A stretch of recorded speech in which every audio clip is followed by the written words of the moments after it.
human beings, we can't help ourselves but compare ourselves to others. And comparison is the deadliest thing we can do to ourselves, because we will always come up short. And Right. all it does is exaggerate all of our insecurities. It's okay to enjoy other people's success, but you let them live their lives and you live your life. Oh, and by the way, they're curating their social media. That's not really their life.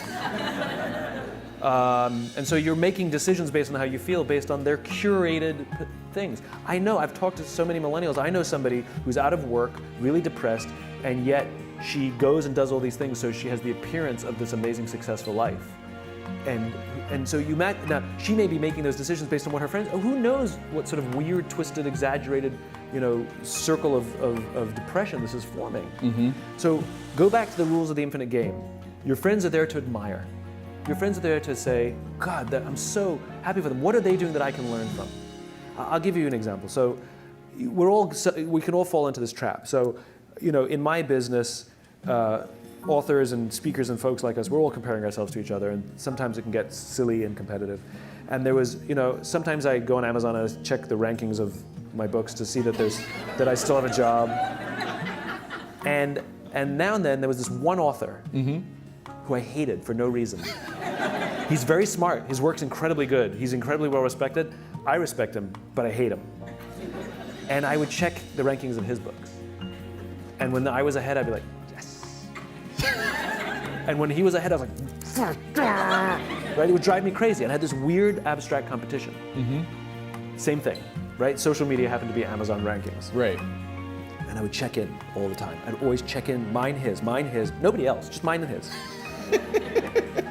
Anyway, we were, I was at an event and we were interviewed together on the same stage. And the interviewer decided to let us introduce each other. So I went first. I had to introduce him. And this is what I said. I looked at him and I said, you make me very insecure. I said, because all of your strengths are all of my weaknesses. And every time I see you do well, it just reminds me what I'm bad at. That's how I opened up. He turned to me and he said, funny, I feel the same way about you.